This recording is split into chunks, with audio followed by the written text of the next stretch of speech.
everybody. This is another episode of XenoChat, a Xeno-themed podcast that focuses on Xenogears, Xenosaga, and Xenoblade and beyond. I'm one of the hosts, Tyler, along here with my co-host, Justin. Hey, everybody. Okay, and we got two guests today. Our first guest is back from our Xenogears and Melia episode, and that is Kat. Hello. Alright, and returning from our one of our episodes we did a long time ago is Pure. Hello there. Thanks for having me back. Sweet, yep. Back by popular demand. Yes, thank you for coming back. So today we don't have any new guests, so we'll probably just go into our news first, and then go into our topic today, which is myths and misconceptions about the Xeno series. But first, news.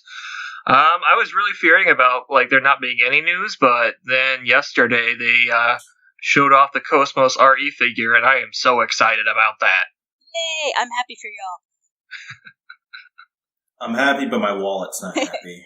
Yeah, I'm kind of scared about what the price will be. Yeah, if the Mithra and the Pyra are anything to go by, it won't be pretty. How tall is that figure? You're not going to look at that again. I think it had a pretty decent size. In Lugal Banda's chat, somebody linked an official store, Square Enix store link. Somebody put they are putting a portrait of Sophia on the official Square Enix store for about something like $400. It's ridiculous. Oh. Yeah, for the 21st anniversary. Oh yeah, that was not planned that we were recording on the 21st anniversary of Xenogears, but hey, here we are. Happy birthday. Happy anniversary. Yes, happy birthday. We can finally buy it a drink. But yeah, that's really weird, but $400. Yeah, it's something like that. Yeah, so two really expensive Xeno things is what the only news I could really think of. Besides, because I haven't really heard any news from Monolith Soft themselves about anything new in the works or anything like that. No, there is a Nintendo Direct coming out in a couple days, I think.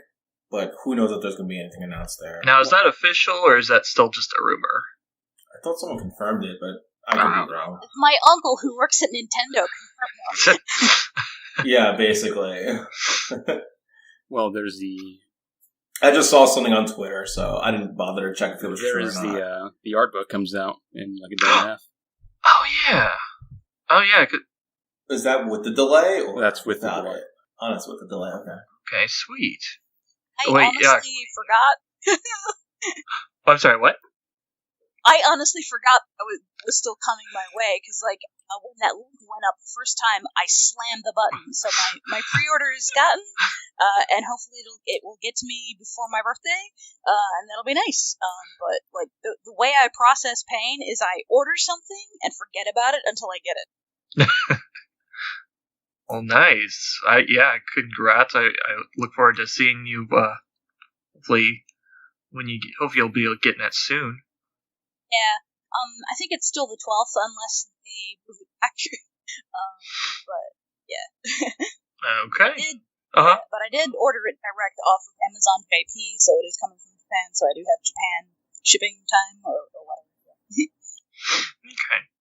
All right. Does anybody else have any other Monolith or Xeno related news? Nothing I'm allowed to say. So I guess. Okay. Huh. Look at you with that secret info. Why do you know what you know, Pure?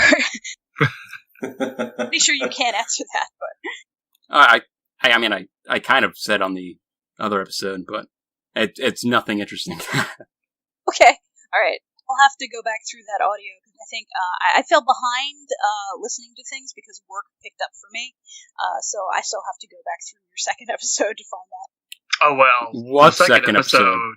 Oh, well.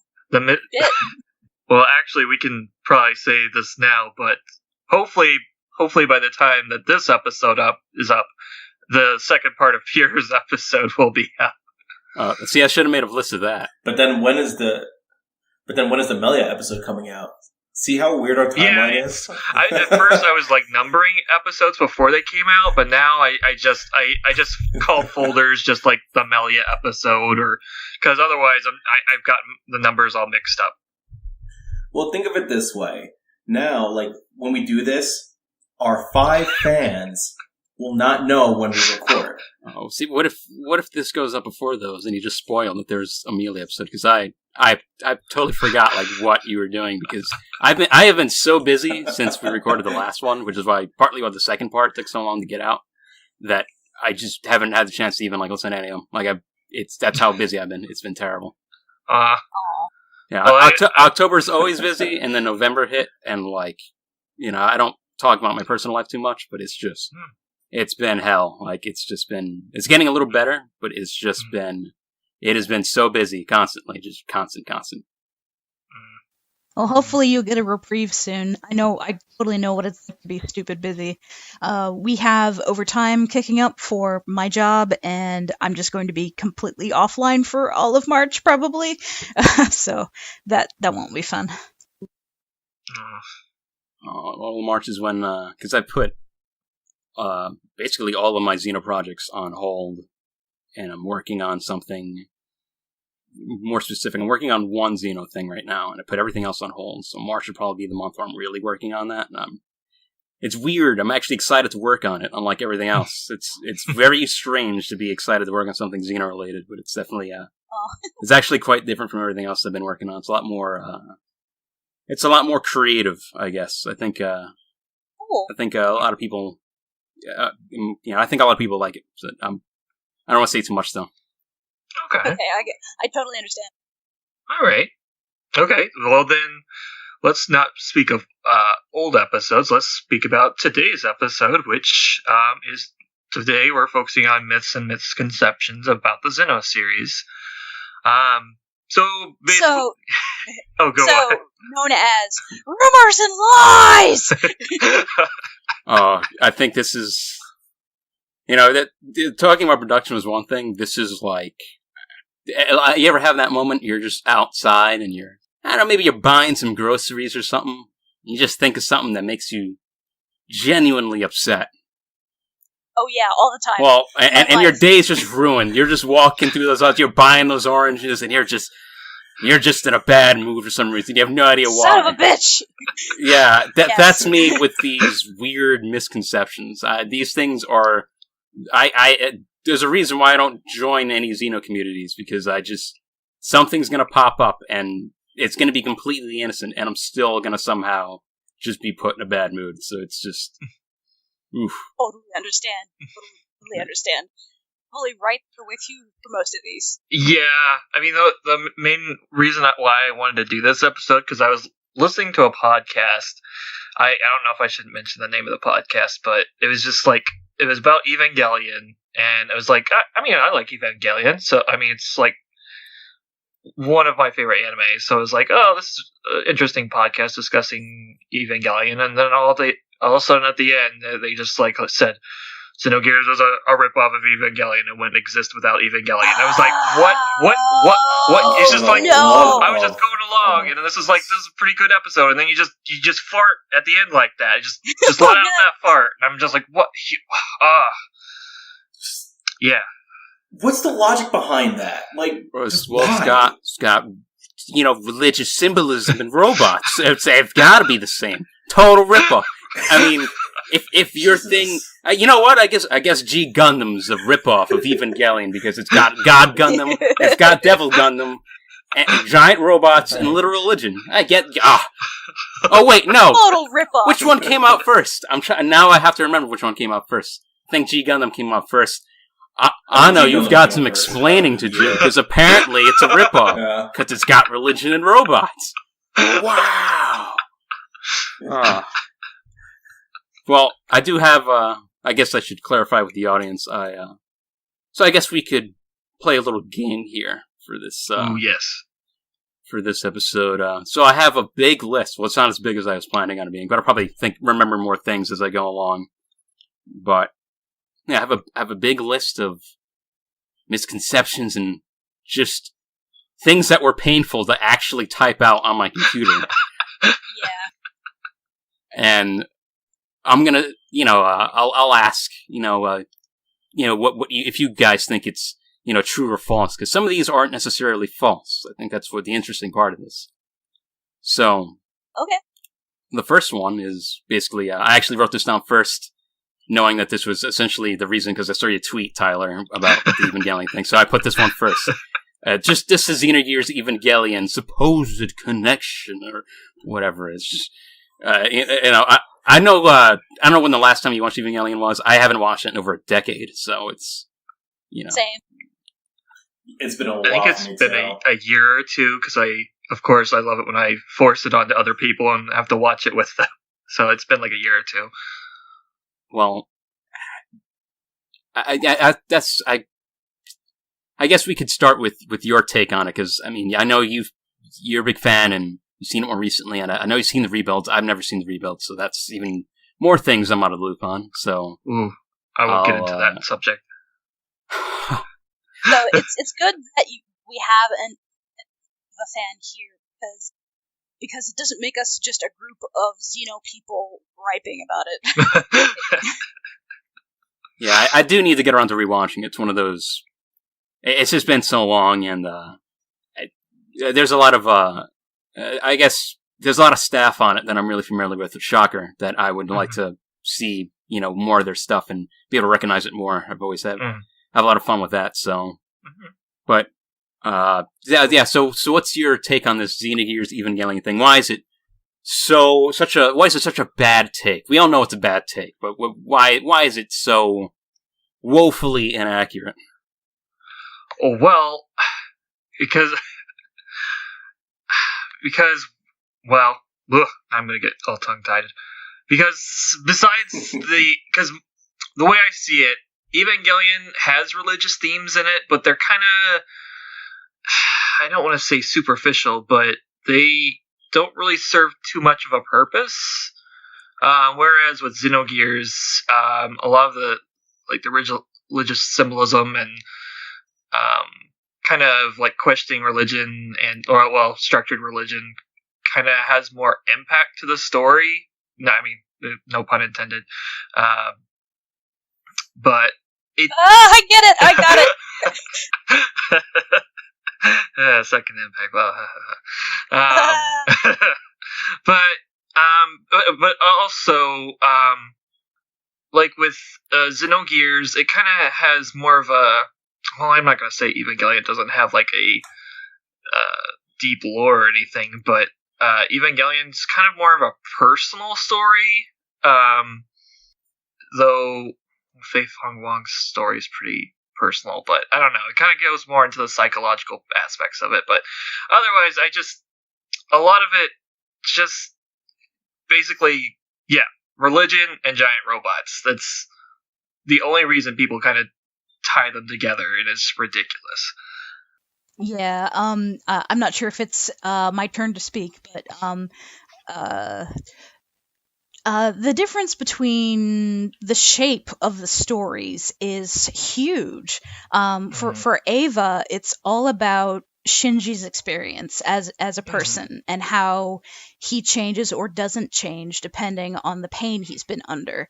Xenogears is a story about several different epics, about several different cultures, about several different types of people, and many, many, many, many characters. So if I know a lot of people who have only seen Eva.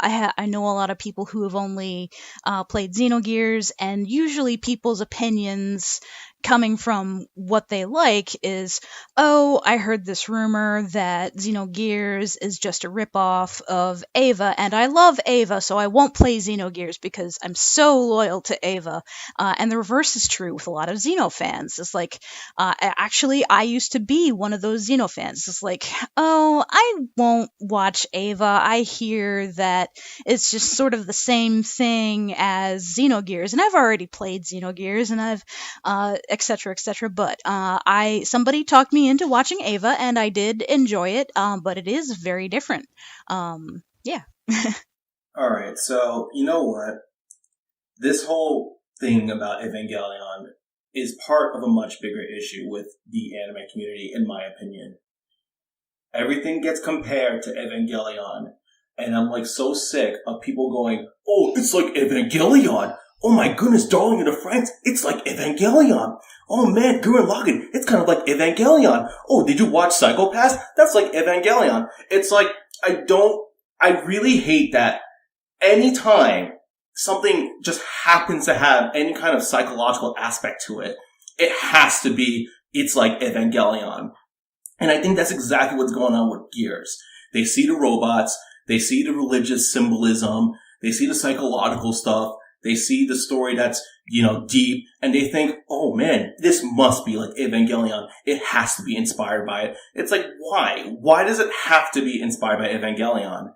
Like, I'm not going to say that the developers didn't watch it. It's possible that they might have seen it and was like, oh, that's kind of a neat idea. Maybe we'll do a take on it. But I just hate that every single time we see any kind of story that's just even barely resembling to Evangelion, it's just written off as a copy of it. And I think that's just so stupid.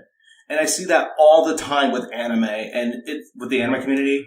And I just hate that people constantly make that reference to Evangelion, and it's so disappointing to me. And I feel like we could have a much more productive conversation about an anime or a game that's using those themes than just saying it's like Evangelion. Yeah, I also see a lot of people saying, oh, if you've watched this, you don't need to watch that. That's even worse. No, there's no reason to. Yeah, there's no reason to watch less anime, to have less things under your belt. And I don't like critics because a lot of people just brush off certain properties and IPs because, oh, here's the cliff notes, this and this and this. Now you don't have to have this experience. And to kind of add on to that, despite my rant just now, it's possible that Gears is inspired by a lot of anime of its time and of its era. 100%. I mentioned before that there's a scene in Gears, the G Elements transformation scene, that is very reminiscent of Galgagar, which was an anime that came out around that time too. I've made that connection before, but I don't sit here and go, that's a Galgagar ripoff because one scene just happens to be similar to it. I think that's just that's such a counterproductive thing. That's not a good way to analyze our work, to just see one little connection and then suddenly just be like, oh, it's a ripoff. That's just so dumb. Yeah. See? Oh, I guess it's my turn to say something. It's hard to find. It's hard to articulate what I would want to say.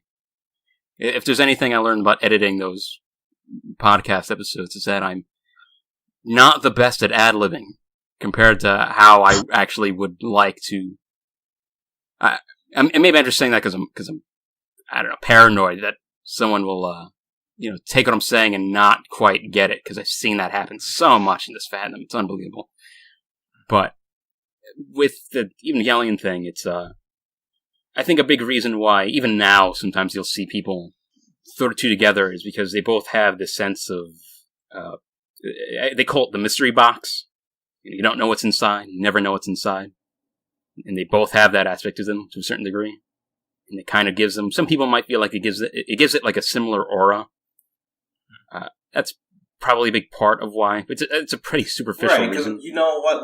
There's so many other works that do the exact same thing, which is kind of what I'm trying to say. I don't particularly think that it's really a good way to analyze works by just taking something that's so superficial, something that's even inconsequential, and then just immediately using that as your reason to say it's a ripoff. Yeah.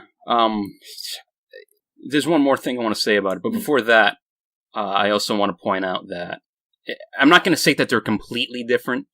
They do both have, a cast that deals with depression and is very focused on showing parts of that. And it does have characters making ugly decisions or saying things that they regret. That is something that both of those things do, so I could see why somebody might immediately latch onto that and say, well, they're, they have stuff like that, and that's a big part of those two stories or whatever, but, and that's true, but it's definitely still, for me, when I think about it, shocker, I'm gonna boil it down to staff, to essentially the closest to numbers and facts that you possibly can, because apparently I'm a sociopath that can only break things down like this. But, and you boiled it down to the two directors and conceptualizers. Takahashi and Anno, there's so many things about them that are so different as directors. It's, like, unbelievable. There are so many things in Xenogears that I could tell you for a fact that Anno would absolutely hate. Because it's not the way he would do things. Like, you hear about how Anno, he has sometimes he has disparaging things to say about, like, sort of the anime industry and whatnot. It lies a lot in that. It's not to say that, that they don't have certain things in common, but trust me, the way they approach things is incredibly different. Like, I could literally do a whole episode just breaking that down, but, I don't want to turn this into another, 50-hour episode and just go on forever and then say how I was only scratching the surface, like, because because I need to go see a therapist, apparently, to go talk about Xeno. That's what I need. I just need, I need like 10 years worth to just hear my nonsense. Either that or plug my brain into a computer and just download everything. There you go. Yeah, I'm starting to talk about, with my new therapist, and I have to go very slow. It's just very fast and instant in my brain. Well, just to clarify, I'm not actually going to go see a therapist, but if I did, okay, I'd probably, start screaming, Takahashi ruined my life or something. I don't know. Same. But that other thing I wanted to say was that supposedly, this is a rumor that has been around, this is still part of the Evangelion thing, that a staff member, I'm not going to say who, because that's another can of worms I'm not even going to touch right now, that said that supposedly a staff member said that they did not use Evangelion as an influence for Xenogears. Apparently someone straight up said that. But I do also need to clarify, there is zero evidence that this ever happened. Like, that is just a thing that was said, and that's all I'm going to say about it. There's no evidence. I kind of, I don't know what to think of that. It wouldn't shock me. If you were to ask, any of these people about it, they'd probably be like, no, or not really. Like, not, what wasn't really an influence. I know they would certainly say that. And that's all I'm going to say about it. You're going to hear me say that a lot. Like, either because it's another can of worms, or two, there's going to be a couple where I'm not even, there's stuff that I'm just not allowed to talk about, and that's going to be another thing. So, I take it you guys are okay with moving on to the next one? Absolutely. Yeah. I think we're good. All right, this next one, I really am not even going to bother asking whether you believe this or not, because it's one of them is a very common rumor. Not even rumor, it's matter of fact. It's true. And the other one was lesser known, but it's becoming more known as time goes on, is that Xenogears was originally pitched as a Final Fantasy game. Oh, yeah. Which everybody knows that. And I do need to say, actually, before, because there is something that's never actually been outright said about it. It's just like an internal thing. When it was originally pitched, there's a lot of things about Final Fantasy VII that wasn't really entirely thought out yet in terms of direction and whatnot. And you hear the reason that it was, quote, too dark and complicated. And this was also before Final Fantasy VII was as dark as it was. So I've always found that response to be kind of ironic now. Yeah. And the other part of this was that it was also originally going to be Chrono Trigger 2. Yeah, I've heard that one before. What? I have not heard that one. Oh, okay. Well, they were going to make a sequel to Chrono Trigger. It was literally called just Chrono Trigger 2. Wow. This was the game that Takahashi was going to be a big part of. And then it changed. Like that's the only reason why why am I forgetting his name suddenly? I'm losing my mind. The Chrono Trigger guy. Why am I forgetting his name? Masato Kato? Thank you. Wow. I was about to call him Masaki Sato, but that's someone else. Oh no. Wow. But yeah, wow, that's terrible that I can remember his name. That's embarrassing. And that's out there forever. That's How dare you? No, it's a... You got, We can You edit gotta it in live with- post. no, it's too late now. You can't edit it out now. He's got to live with it. Yeah, I have to bear this pain forever. So that It's when okay. when my Just jaded creating perspective pain for turns me yourself. into a Xeno villain, I can say that was the moment. The moment I forgot his name was the moment where I went down this path. It's never too late to turn back. Well, anyway, so that's essentially really the primary reason why he's a part of the Xenogears project. Otherwise, because if I were to sit down and break down every little bit of Xenogears' production, you would increasingly realize how out of place he is with everyone else. His influence on that game is so weird. There's so many weird stories that you're never going to hear about it that are like amazing. So with Chrono Trigger, it just eventually, for one reason or another, it was going to be pitched as Final Fantasy instead.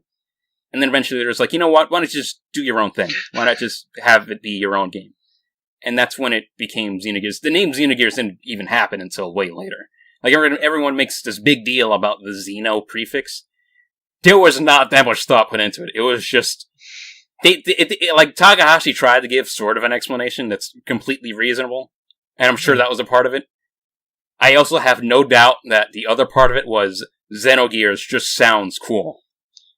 I have no doubt that that's a part of it. Like, there's no way.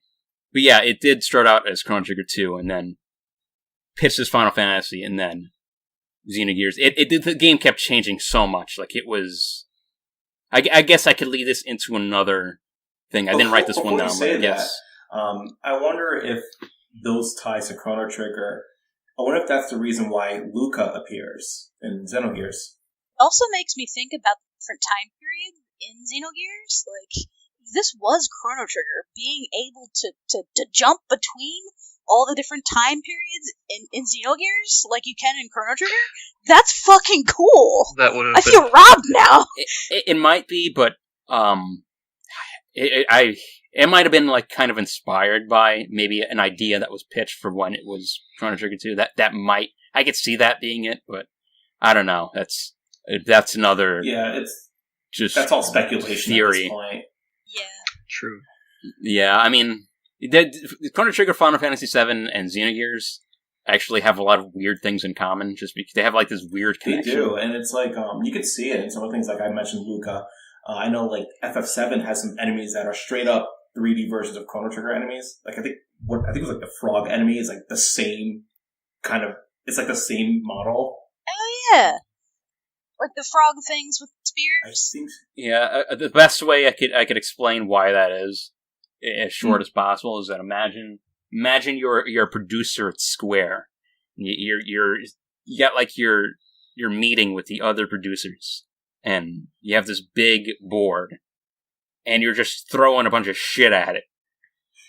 and there's just like a Venn diagram for those 3 games, and some of those things are just in there for several of them. It's so weird. Sometimes it is a little bit like kind of like a wink and nod, but some of it is like just ideas that were left behind for some reason. I don't know why that is. It's such a mess that whole. It's weird that like those games turned out the way they did, because some of the producer decisions are so bizarre. For that like specific time period, it from like 95 to 98 is just so weird. But I think this is a good time to go to the next question. Okay. Which is Takahashi wanted Xenogears to be more science fiction influence than it ended up turning out. What do you guys think of that? Do you guys think that's true or not? How do you get more science fiction influence than Xenogears? Well, if you look at the best way to explain that is look at Xenosaga Episode 1 and look at Xenogears. Okay. It's alright, so more pure science fiction. Yeah, more, and less. Okay. We could call it hard sci-fi. That's what I like to call it. Right, okay, I get it. Okay, yeah. But do you guys think that's true or not? What do you guys think of that? I don't know. Like, That's every time one. I think of Xenogears in my head, it's just all sci-fi stuff. And like even just now when you brought it up, I didn't even think about the soft sci-fi parts of it. But And there's a lot of, if you look at certain, like, if you just show some screenshots of some people of certain parts of the game, they would think that it's like a more fantasy-based game with mechs in it. Like, if you show them some parts of it. Well, I guess I'll just say if it's true or not. This is actually 100% true. Oh. So that's how, kind of why Xenosaga went the way, more hard sci-fi then? Partly. The reason why Xenosaga exists the way it does is partly because of that. It uses... This is another insane can of worms that I don't want to touch too much, because this is one of those things that people will passionately fight you to the death over, and I'm not ready to do that just yet. Not ready to roll into the ring. It's not even. The problem is I want to do it and not do it in a way where I get someone killed. And that's how bad it is. Thanks. But with this, the reason, like, episode 1 of Xenosaga is Takahashi just wanted to do a very specific type of story, and that's why episode 1 is weighted specifically like that section. And that's also why Xenogears has like its episode 1 section. You look at that, and it's like, that just seems like this weirdly, almost out of place science fiction story next to, like, compared to what you actually saw in the actual Xenogears game. And that comes from this, you can almost call it self-indulgence, that Takahashi really wanted to make a hard sci-fi story. That's what he wanted to do. And that urge, it kept growing and growing, and as Xenogears kept getting its, like, conceptualization, like, it kept progressing. It kept getting more science fiction, like, stuff thrown into it, and as the lore evolved, it became more and more like that. So, that's one of the reasons why he had no problem, just like, oh, well, I'm gonna use this part of an idea I had, and that's the thing, I want to do that right now. It was like a child with a new toy. It's not as thought out as some people think it is. Like, it is thought out, but it's like... Yeah, like, I work with game devs, in my job, and a lot of when you're a fan of a game, and when you know a dev of a game, there's a huge separation, because the fan thinks that the game dev will think everything out, that he or she is master of whatever they make, and some people just make shit up or do stuff because it's cool. It's not that deep. Yeah. Not always that. Takahashi's producers made a bad habit of making it seem like it was more well thought out than it was, and that's why I've always, every time I see an interview and the producer has stuff to say there, especially if it's like stuff from the Xenosaga days, I'm always like taking, like, to me, I only believe it on the most surface level. Because it always, obviously, a lot of the producers for, like, basically every Xeno game, they're more influenced as, like, marketers and stuff, so they want to make it look as good as possible, so it's very complicated, and I know Takahashi has come more clean about it. As time goes on, he'll talk about how, oh, I get bored with the last thing I make, so that's why the next thing is so different, or he outright said about a year ago this time, saying that Xenogears, Xenosaga, and Xenoblade were just sort of a product of what he just felt like doing at that very specific moment, and him just going with it. Wow. But yeah, that's sort of the reason. Like, I think even a good example of this is in Perfect Works, where Takahashi, he talks about the designs of the characters, and when he talks about phase design, he thinks it looks too, basically, like, look at Ellie's design, and then look at his, and Faye looks like a countryman. Mm-hmm. And Takahashi said, if I were to go back in this game and change something with the designs, he'd be he said something along the lines, he'd be the first one I'd change in terms of design. Wow. I guess when you're working with so many people on a project, it's really easy for your initial idea to float away from what you initially wanted. Yeah, but I think another part of it is that he wasn't even sure what he wanted. Okay, yeah. Yeah, again, this goes back to something I said in part 2 of production.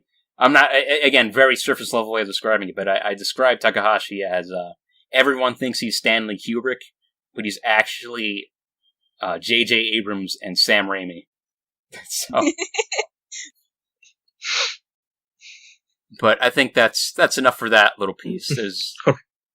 There's the next one is my kryptonite, the one that, at least regarding Xenogears, I think this is the one that blows my mind, that people still believe this. It's just, I don't understand. I don't even know where it came from.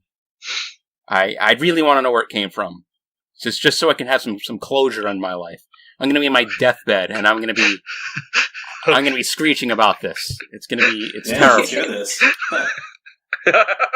All right, not even gonna ask if you guys believe this is true, because I'm not gonna insult your intelligence. Okay. Xenogears had its budget slashed because of Final Fantasy. Oh, I wrote that one on our list. Yeah, that's totally believable. You have no idea how much I hate this rumor. This is so, like, you have to, like, first of all, the person who said this, someone had to come up with this, or somebody had to say it first. And it had to be somebody with a lot of listeners. Yeah. It was like this person, to me, because you said this, and you've caused so much strife in the things I've read, I view you in the same light as, like, Scientology. It's so... Oh, wow. You have caused so much pain in my heart. Because that one in particular has been spread out like crazy, and I've read it for years. Yeah, it's been 20 years, and I still see it sometimes, and I'm like, you've got to be kidding me. Like, it doesn't even make sense. It doesn't even make sense that okay, first of all, this comes from the mentality that money is everything. Time doesn't matter. If you're like a map designer, it doesn't matter if I throw you in a room and design this entire room. If I throw you in a room for 2 minutes, you could still design this perfectly because I threw money at you. Like, I threw $2 million in your face, so clearly you can make this map in 2 minutes. It's obviously, that would have fixed all of our problems, just throwing money at the project. That's how that works. Going over budget, that's never happened. No, it was 1999 around the time this surfaced, and a lot of people were dumb as shit. By the way, I gotta ask, is there like a limit to the things I can say in terms of curse words? Because the last time I kind of restrained myself. I say fuck every time I'm on here and nobody has chided me. Well, yeah, it's fine. I think our Shion episode had the most curse words, but we're fine. We're fine. Okay. Well, people, I get it. Not everyone knows how game development works. That's fine. I understand that. If you believe this at some point, back then, I kind of see, it's okay. It's okay if you believe that at some point. Before I even knew about this rumor, my friend told me that this was a thing that happened. He believed that. He might still believe it. I don't know. I don't even want to bring it up because, it's that bad. Yeah, it's me and Xeno, it's a problem. It's a, it makes me hate caring about things. I totally get it. It's turning me into Krellian, basically. Totally get that too. Yeah, this rumor is the equivalent of, like, I put it on the same tier as like, let's just say, you're 10 years old, you're on the internet, and you want to know how to unlock Luigi in Super Mario 64, and someone says you gotta go into the room with the mirror, and you gotta do a ground pound on that one pillar 600 times, and then Luigi, he'll come out of the room, the mirror, and he'll say it's Luigi time, and then suddenly Luigi is playable. That's the equivalent of this. That's what this is to me. It's that bad. It's that bad. So, Takahashi actually was asked directly about this in an interview, like a year and a half ago. Yeah, I think I remember that. And he did say he mentions budget. Never mentions Final Fantasy VIII, obviously, because that's total horseshit. I don't even think he knows about that rumor, because this is like really in the West. It's not really a rumor in Japan. But pretty sure he may have heard it at one point. They didn't stick in his head. I don't know if he's heard it. If he did hear it, He probably laughed, and then he probably forgot about it. That's probably. I hope that's what happened. You know, I know he's definitely aware of some rumors. I know that, but I don't think he. I know he likes to watch people squirm over a mystery and what ifs. That's how he generates buzz. Yeah. So I think that's partly why he doesn't care that much. There are people that I know that have worked on certain games that they get some of the stuff drives them nuts. I could say that, and that's why ever since I've gotten to know some of these people, it's actually made me feel worse about this. Like as bad as I felt before, it's made me feel so much worse. Oh, jeez. So Takahashi did. If you read that interview, he does know. He basically says that a lot of the people were new, especially to like 3D modeling, and things took a while. So it was basically a rush job, and he does say that he had to spend the remaining budget on this too.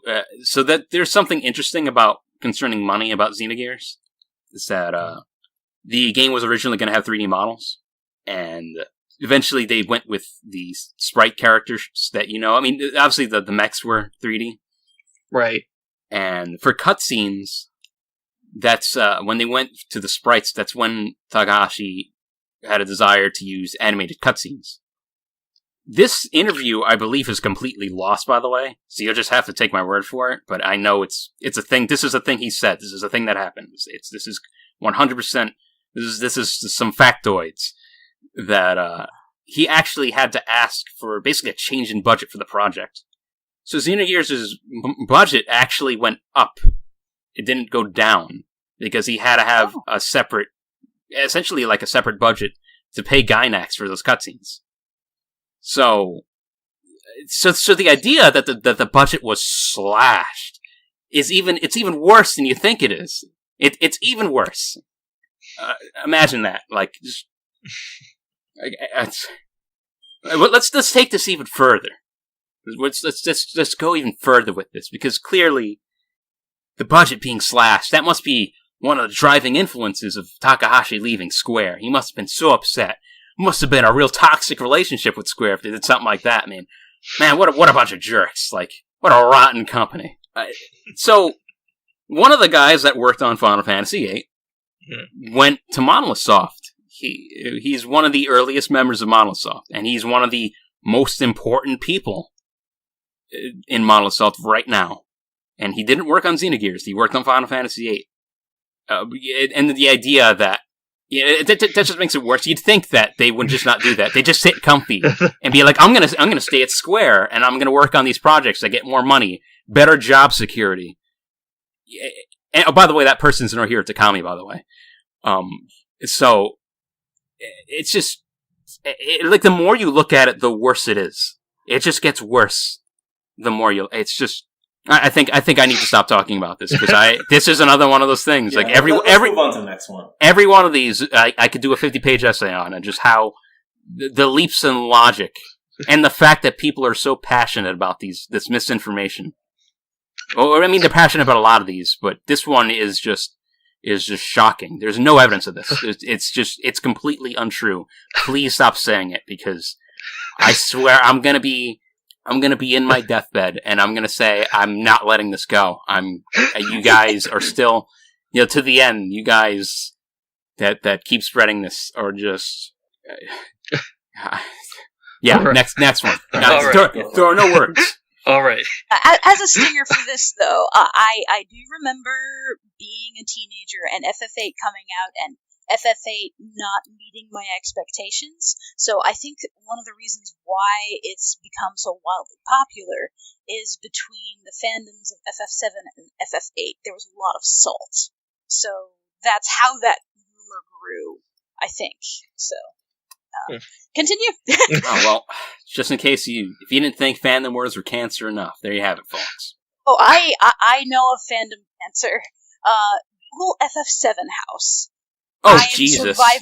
I am a survivor of FF7 house. Fandom is fucking cancer. Oh my god. Yeah, I was gonna say, this is a Xeno podcast, so. Yes. Alright, let's move on to the next one. Yes. This next one is actually, we're still in the Xenogears section, but this is when we're crossing into the Xenosaga stuff. This one is interesting because there's some people who I've seen straight up say this as fact, without actually knowing the contents of it, which I've always thought was interesting.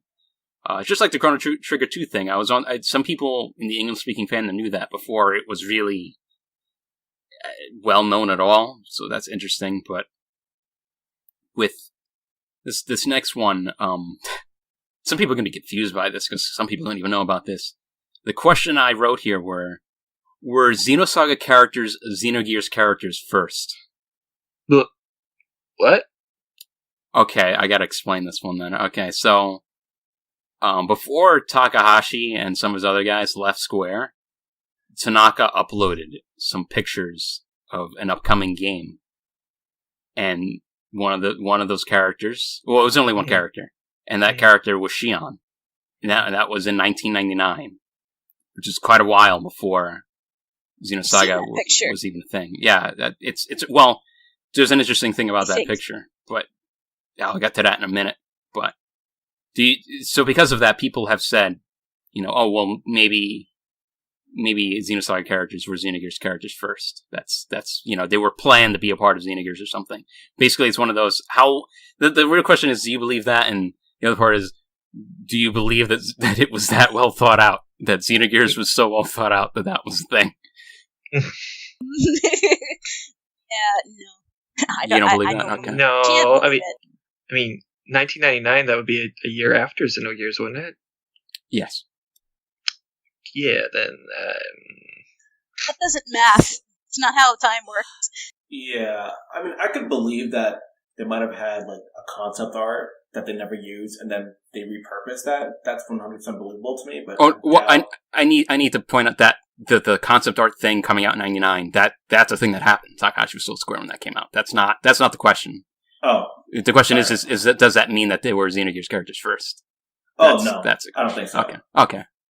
All right, because so that could mean anything. Honestly, that's really vague. If they of course, just haven't find it. All right. Well, I do have the answer to this one. Well, unless it's always possible that someone will come out and really clarify more of it, but I'm incredibly confident about this one. I spoke to people about it, people who were, I'm always trying to find a way to gracefully say that I just know people that work on these games. That's the hardest thing to say. Because if I say it that way, it just sounds pretentious. But you're so pretentious, Pure. Yeah, I'm so pretentious like Xeno. Oh, Pure. Oh, no wonder you're on this podcast, Pure. You love Xeno, Pure. Stop, just admit it already. Stop being a son. Anyway. Not like I want to be your IRL friend after this or anything. God. So the answer is essentially no. You guys are right. The reason why is the time doesn't work. So Xenogears came out obviously in February in Japan and late '98 in America. And Takahashi was told around the time, about sometime between April and June, that he was not going to be able to direct another game because it just didn't, or at least he wasn't going to be direct like a Xenogears game. But you could basically boil that down to directing any game. I don't think it had to be Xenogears. I think they were just like, can you lead projects and stuff like that? Because you could argue that Disc 2 turned out the way it did because of Takahashi's planning, arguably. So, that concept art of Shion came out around sometime between August to September. That's around the time that was like made and posted. So that already doesn't match in and of itself. Takahashi was... that was around the time where obviously Takahashi had to plan out making a company and whatnot. And that was around the time when he was really conceptualizing like what he was going to do for his next game. Because I don't think he was ever really sure entirely. Like everyone says he was sure. It was always just up in the air. There was always some kind of idea, but it was never all there. So that's when he became... Because Takahashi doesn't like to conceptualize characters until a little bit later. He had his idea, and then he's like, well, I can only assume that he said, I want a character like this. And then he kind of worked on it from there. So, another thing that's sort of weird is that piece of art. Again, Takahashi is still with Square. There's no Monolith Soft. Namco's not really a thing yet, even though they know people there. Yet that piece of art, what a lot of people don't seem to know is that it's now, when Xenosaga came out, that art became officially regarded as Xenosaga art. So, like, if you go in, I think it's the data materials or whatever that book's called, I don't remember anymore. That art's there. It's in that book. So. Oh, yeah, that's right. It is. Yeah. Where I saw it. And the early Ziggy, and I think there might have been an early Momo. I don't remember. I know that was a thing. I don't know if that's in that book or not. You can get up right now and get the book one thing. Well, regardless, I mean, it's not that important. The point is that that's not necessarily true. But I've seen people go as far as to say that certain character arcs were completely written in 1999, which is insanity. I've seen that from people who try to pride themselves as a reputable, like, bed of information, and I'm just like, are you insane? Like, I mean, and actually say that because I hate interacting with this fandom sometimes. Well, I say sometimes because I'm trying to sound nice, but yeah, that's woefully untrue. And I think we can end that there because the more we get into this, the more other things get clarified. Mm-hmm. Okay. So the next one. Okay. The next one's a hotbed. This one I put 2 and 1. It was originally just one question. Takahashi was fired from Square and Namco at some point. Thanks, dog. No. The answer is obviously no. I guess the idea that he was fired from Square is because it's like, well, why else would he not stay with Square? Mm-hmm. First of all, no, he wasn't fired. He was already kind of tired of. First of all, working at Square is weird at that time. I don't want to get too into that, but it was weird. I've heard like major staff members say that they began to hate working at Square around like the late 90s, early 2000s. It was. I'm not saying that Takahashi hated working at Square at that time, but I do know for a fact that he used to get very opinionated with people that worked at Square. And I know that Takahashi himself thinks that there were probably some people there that didn't like him because he used to get in people's faces over shit. Yeah, like there's over the workforce. In this business, there are a lot of creative personalities that tend to blow over, and it's just like the nature of it sometimes. And I've seen it happen in front of my face a couple of times where at my place of work. So yeah. Yeah, I would say I don't think he didn't leave Square on bad terms, but I think he probably felt between everything that was going on and him making his first game, I think he had decided, I think it's time to, do my own thing entirely. And I think it just seemed like it was always something he felt like he needed to do. And it seemed like a lot of people wanted him to do it. Like Yasuki Han leaving Square is a big deal. And a lot of these other guys leaving was, like, Norihiro Takami leaving wasn't as big of a deal at the time, because Norihiro Takami's first major game that he worked on that was of any worth mentioning was Final Fantasy VII. That's not that long before Monolith Soft at all. Like, Monolith Soft he didn't join immediately because he was working on Chrono Cross. Mm-hmm. But well, actually, maybe he did leave early. I don't remember anymore. I'll have to ask about that. But yeah, if they even know, they might not even know. But yeah, but it was a big deal to see some of those guys leave. So I think a lot of people were probably wanting to leave as well. So it just seemed like a good time to do that. But yeah, it wasn't fired from Square. Namco, people assumed he was fired or removed from his position, even though Takahashi has outright said that wasn't the case. And that, well, he more or less outright said that he just didn't want to be in the director's chair anymore, at least for the Xenosaga games. Some people think that's weird. I think it's weird, but I don't think it necessarily primarily has anything to do with Namco. I think that's more, I do think he's completely genuine about saying, I want young guys to take over and to flourish. Because his company is still all about that. If you go to Monolith Soft, you're going to find a lot of young guys. Eiji Takahashi, he was the art director for Xenoblade 2, and he's done a ton of stuff before that. He often is like one of the guys that new guys will go to talk to and to learn from. That's why everybody likes him there. That company has always been into getting new talent and trying to sort of build your ranks based on new people, because you don't want to rely on the same old shit. Yeah, people get burned out, especially with like crunch and stuff. But that's not the only thing. But like, if you dry out your talent pool and you don't grow the people that you have, you end up with a talent drought, and that's no good. Yeah. So the idea that he wanted new guys to do stuff, that's definitely not untrue. But I do think. And again, this is weird. This almost sounds like me being negative about Takahashi. I'm not trying to be, but I do think a part of it is that he gets very tired of working on certain things for too long. And I think that was a moment where he realized, oh my god, imagine working on this for like 5 years. I'm going to lose my mind. And that's why you look at something like Xenoblade, it's so different, because he was just probably tired of, working on something like that for so long. He's probably sick of looking at, Xenosaga after a certain amount of time. So yeah, that's so him getting fired is not true.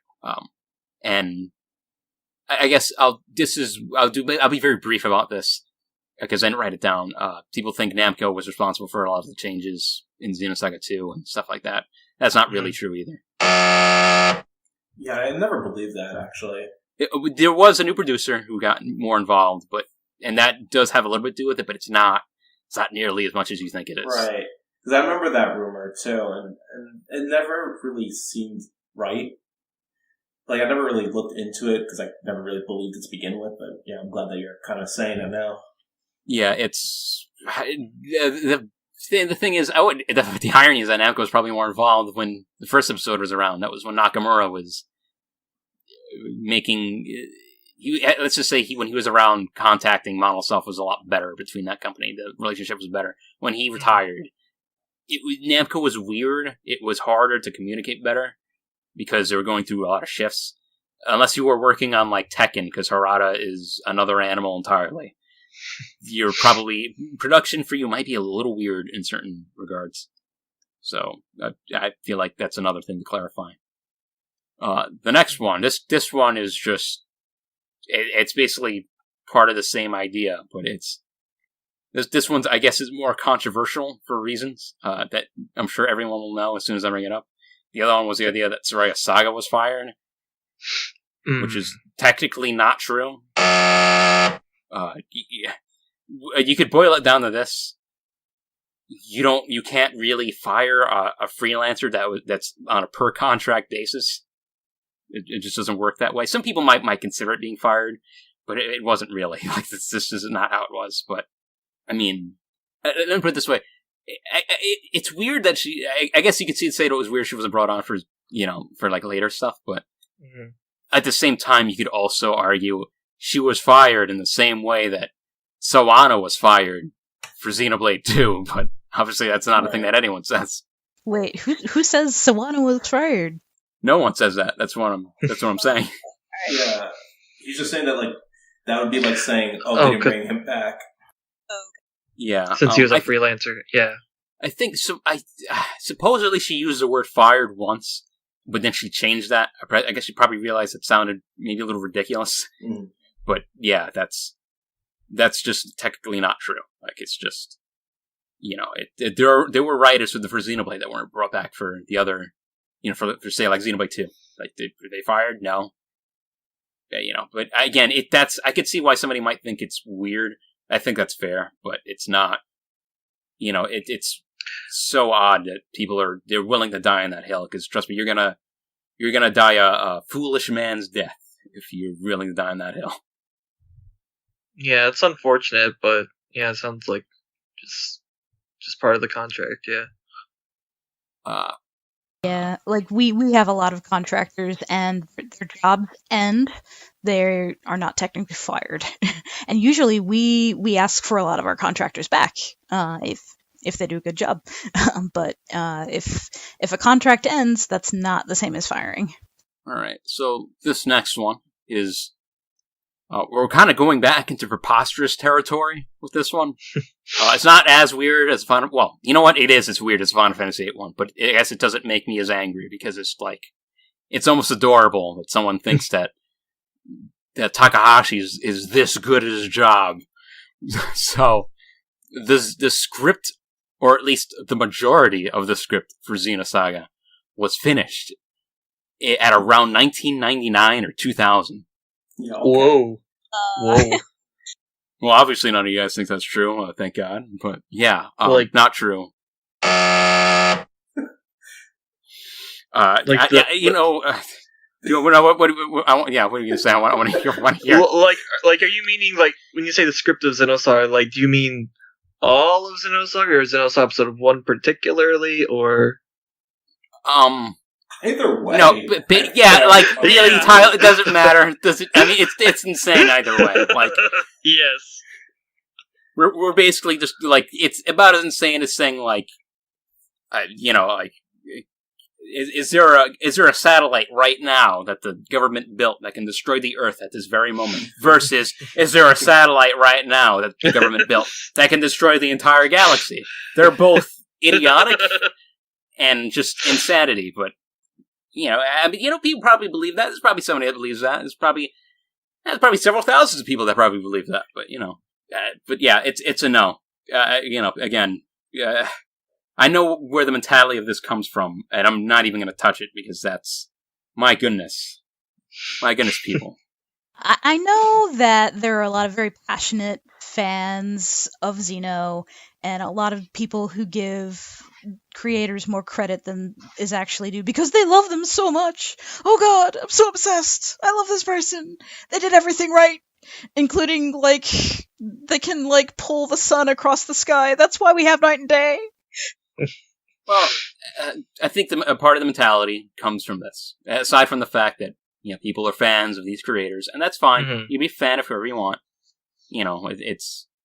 I'm really not that much better. I have like, I think about like 5 baseball shirts in the past. I'm looking to my right just to make sure. I guess so I can confirm that. And over like the past 4 months, like just out of impulse. So yeah, like I'm a fan of things too. It's fine, but I think a lot of the mentality is that. I think of the first time you played Xenogears, or the first time you played Xenosaga, whichever one you played first, and think of a lot of people, they want to breathe in the magic. They get this feeling. It's like this. I use the word mystery box. That's what they call it. It's like wow. It just feels so big, and I feel so wowed. I've never, maybe you've never felt anything like that before. Maybe you've never felt like you played a world that, that felt so enigmatic and big, and it feels endless. People you sniff that. When you sniff that too much, it has some. It's like getting high. It has some effects. And some people don't think right when they're, buying into the hype. And they must think, wow, it's so well thought out. He must have, scripts for, 12 games in there. Like, wow.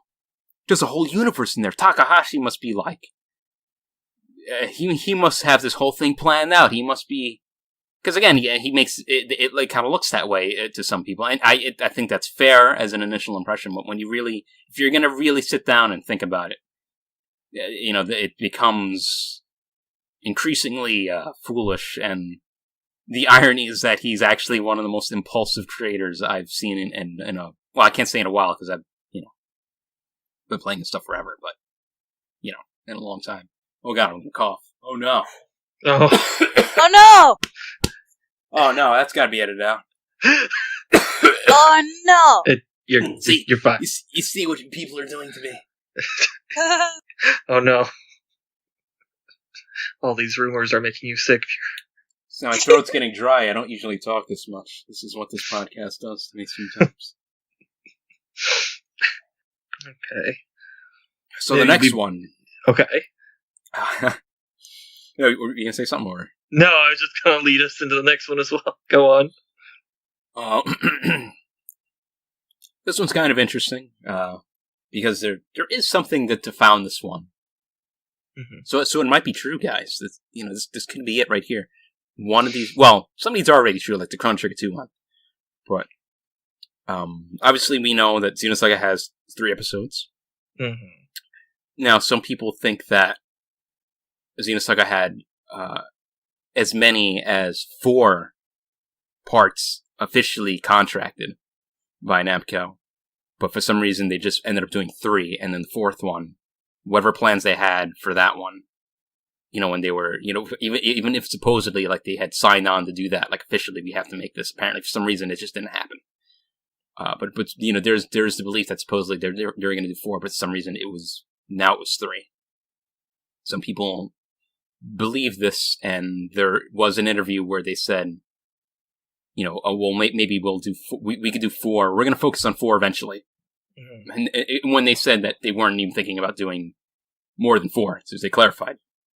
4 is as far as we're going, as far as current plans, immediate plans, and then from there we'll decide what we're going to do. We don't know what the hell we're doing. This was after the first game came out, sometime around then. Either, I think it was sometime around that point. That's not the point.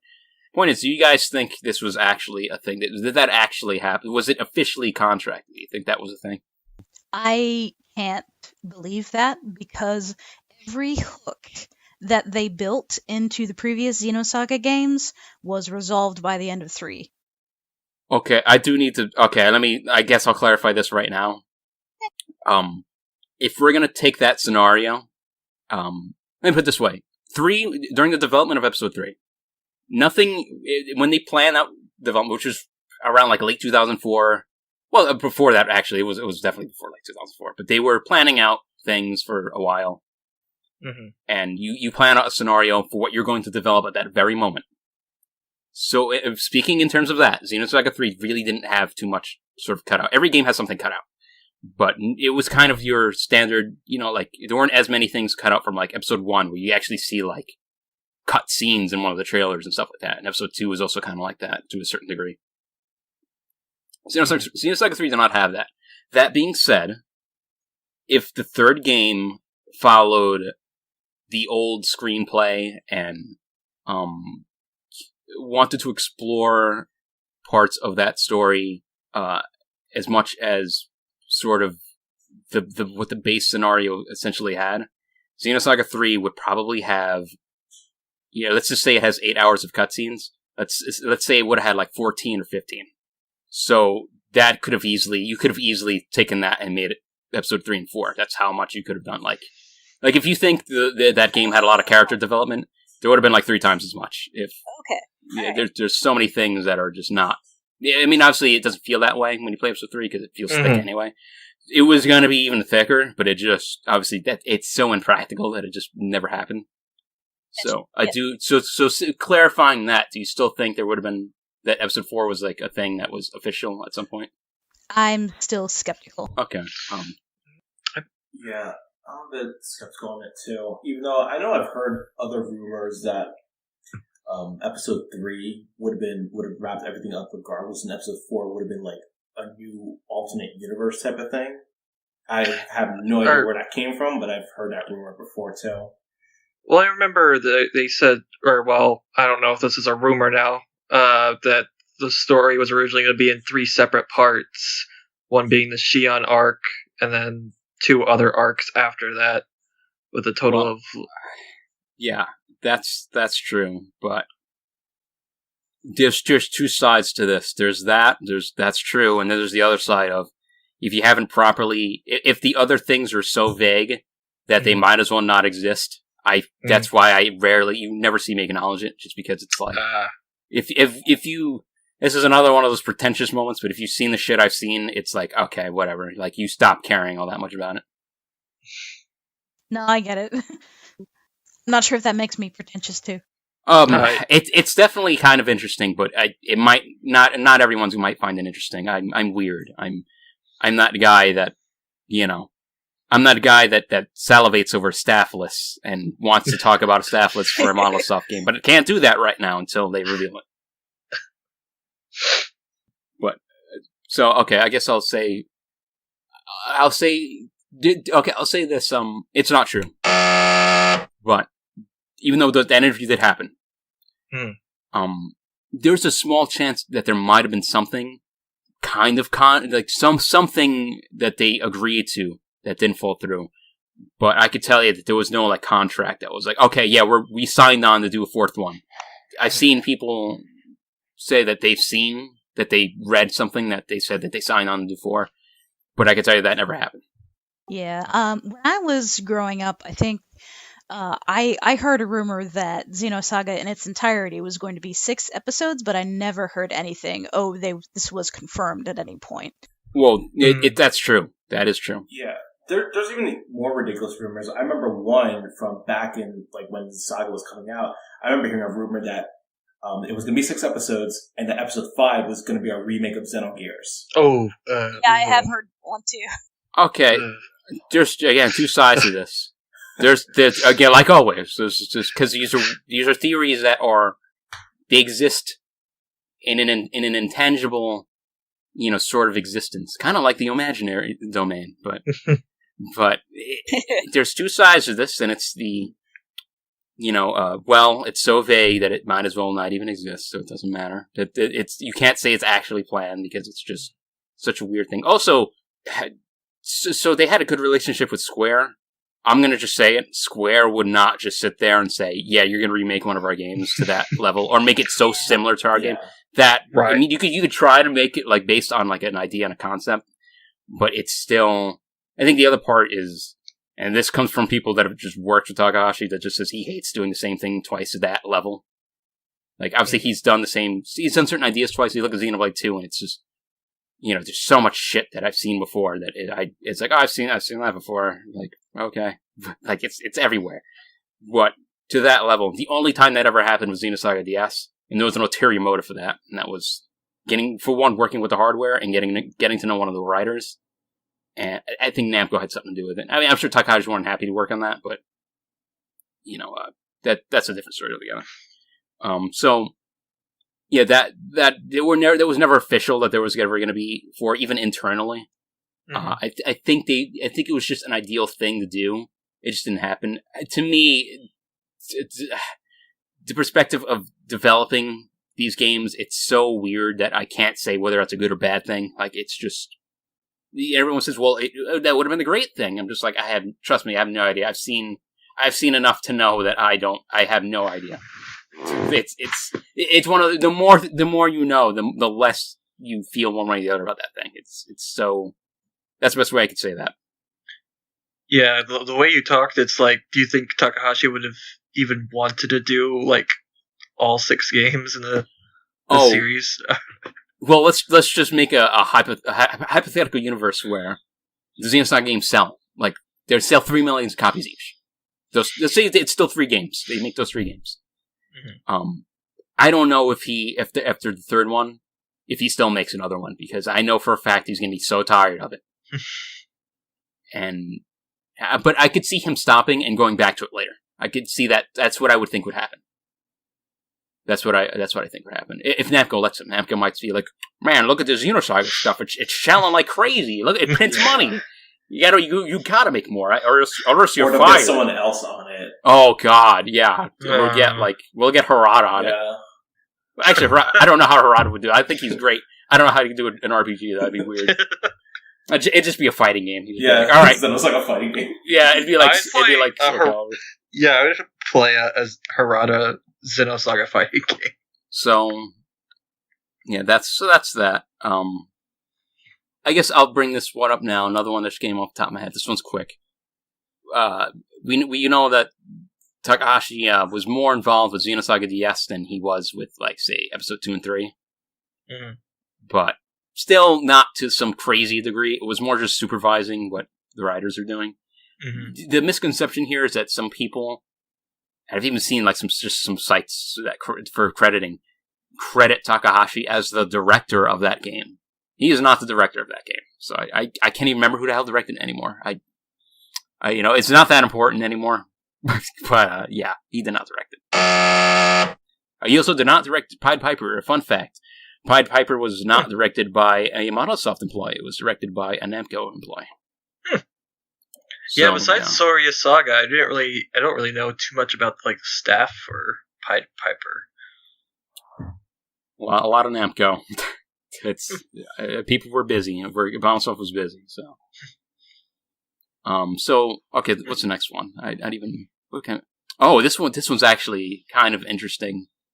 Again, there is a basis for it, and was Xenosaga 3 delayed? Because if you read about Xenoblade, you hear that one was delayed, but they act like that's the first time that game was delayed. I mean, I'm sorry, the first time that Takahashi's had one of his games delayed, and that it's never happened before. And this is a rumor mostly from Japan. This is not really a Western rumor. So there's the idea: was Xenosaga 3 delayed? Did it come out later than it was supposed to? What do you guys think? Do you guys think that's true? In Japan or in the West? Well, there was we'll like say a month. both. Yeah, it was almost the same release date. Yeah, it was like really close, or at least almost the same release date, all things considered, compared to the other two. Yeah. So when by the time Xenosaga 3 had come out, I wasn't the first person to hear about it coming out. So it was just like it was a pleasant surprise after not playing Xenosaga 2 halfway through. But I am willing to believe that it may have been delayed. Okay. I'm not certain because I felt like the wait between like episode 1 and episode 2 was much longer than the wait between episode 2 and episode 3, but on the Japanese side of things, I'm not certain. Yeah, I'm uncertain of this one too, because on the Western front, I know there wasn't a whole lot of advertisement for Xenosaga 3. I was actually like digging through some old magazines from around the time that game came out, and there's like no mention of the game, or very little mention of it for that matter. So it is. What's up? Oh, sorry. I was just gonna say I do have an episode 3 ad in my hidden shrine. Oh, lovely. Yeah. We can talk about that later. But so if it did get delayed, it wouldn't surprise me, and that would explain some of the lack of advertising for it. But at the same time, I don't know if there's really much evidence out there to support either. Okay. Okay. I do have to ask one thing though. I got to ask you something, Tyler. Yes. You said you have an advertisement for it, or a flyer. Is that? Or it was an ad from a gaming magazine. Okay. There's a US ad. I gotta ask you something about that ad. It's an important question. It's the most important question we've asked on this in the history of your podcast. Okay. Ready? Ready. Okay. Does it say stores are back? God. I don't remember if it said anything about stores being back.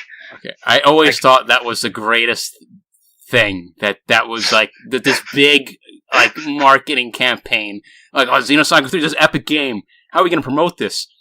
Stores are back. It's just you could buy weapons from the store. Oh my god!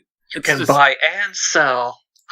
Yeah, isn't that? It's like what a revolution! Like Monolith Soft has outdone themselves.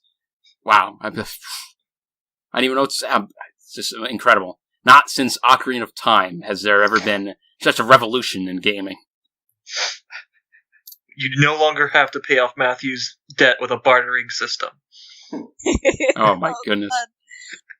All right, well, anyway, onto this. Xenosaga 3 was delayed.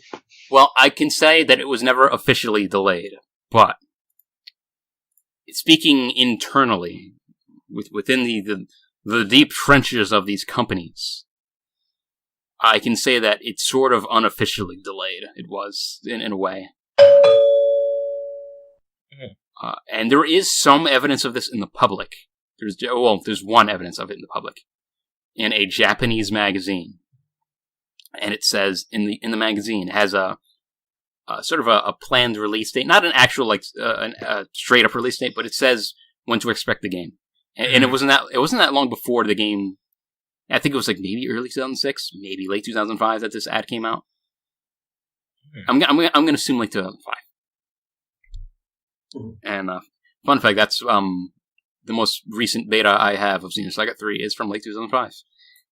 So it must have been around the time this advertisement was made, and I'm assuming that the screenshots are also. I need to go take a look at them to see if they're the same as the one from the beta I have. But so this advertisement says, expect the game in spring of 2006. As we all know, it didn't come out in spring. It came out in July. Yes.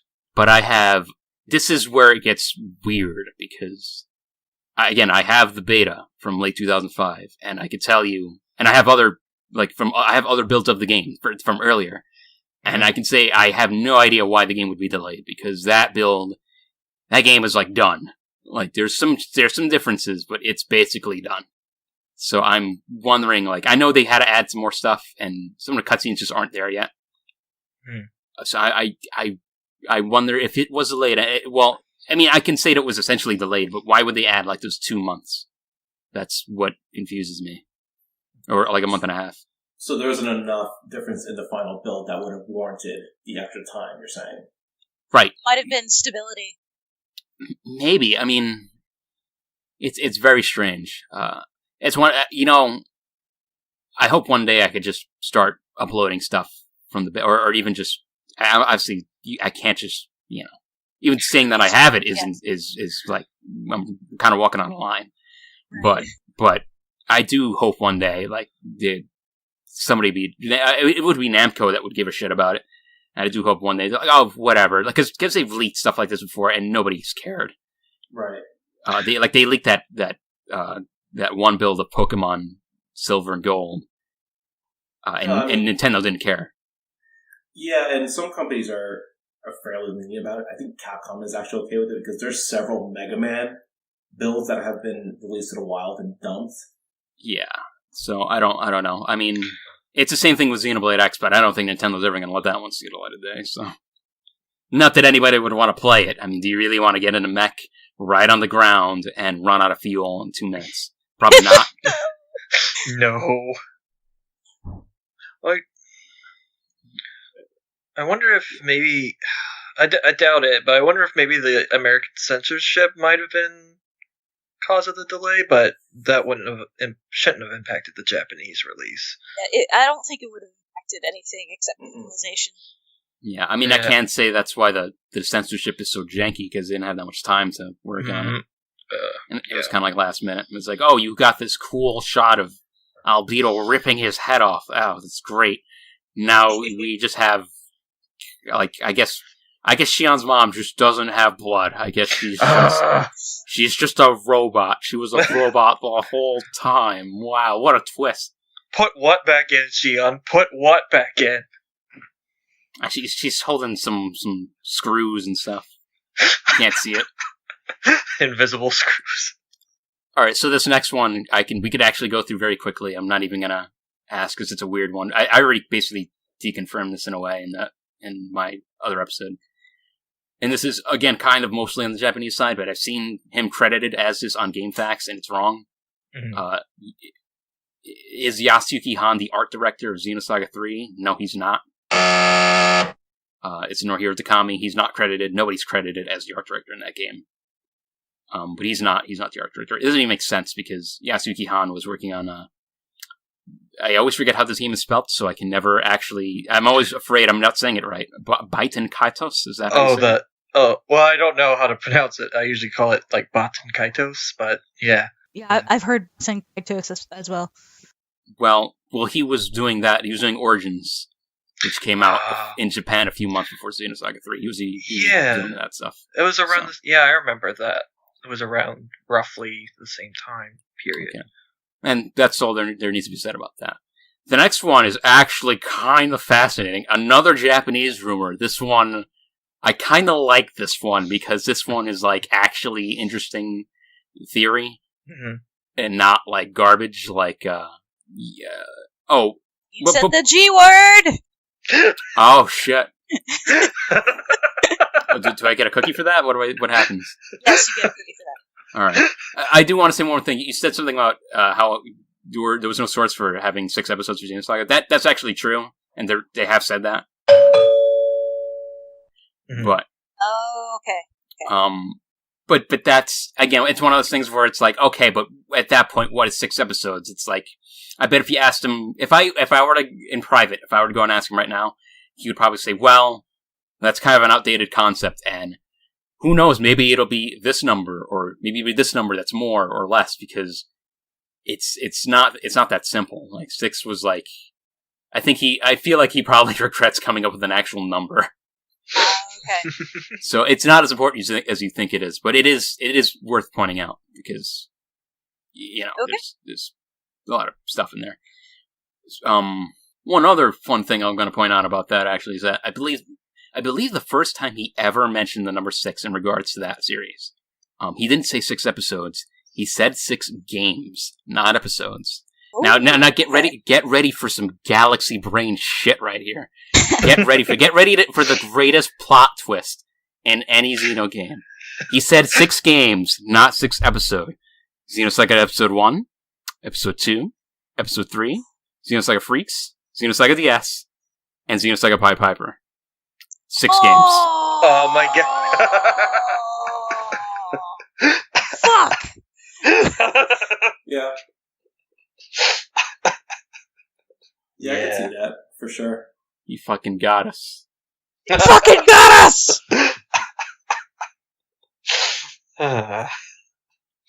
Well, anyway. Nice. Obviously, I'm making a joke, because in case someone out there is being incredible, taking this way too seriously. But It's like they're writing hate mail to us right now. How dare you say there's 6 games? Oh, man. so the next one, which I said was interesting, is that it's again, I can't believe I'm going to say this out loud. I feel like no one has actually. I don't think I've ever heard an English fan ever bring this up as a theory, or at least not word it this way. Mm-hmm. And it's that Suo Uzuki is not Shion's real father. What? Yeah. How so? Yeah, you guys, I already know. He goes like, that sounds preposterous. Who's making shit up? Like, stop it. This fanfiction hour? Now, there's a I can't. The thing is that I'm gonna say it's not true just because it's never in the game. It's never even like alluded to, really. Mm-hmm. Mm-hmm. But that being said, it might be true. It might be one of those things that. Remember when I said Xenosaga 3? If it had like under a different opportunity or an impossible opportunity, it'd be like bigger. Mm-hmm. I would not be shocked if that was a storyline in that game. And that's, I mean, I don't know. I have some, like, I've seen. I hate when I have to word it this way. I've seen some stuff that would have been in some of these games that never made it in, but I've never seen this one. But I haven't seen everything, so I wouldn't be shocked if it were there. But the reason why this exists is because in the data materials, Mm-hmm. they straight up. There's a section where they talk about Shion's parents, and this is before you ever really see them properly in the third game. Obviously, this book came out after the first episode. Mm-hmm. And they talk about how Shion's mother looks almost 100% identical to Shion. Mm-hmm. I don't even know if maybe this was translated at some point. I don't know if it ever was. If it has been, it's probably just completely just gone now. You probably lost to the depths of internet hell. But in that little section, they say that Shion looks so much like her mother.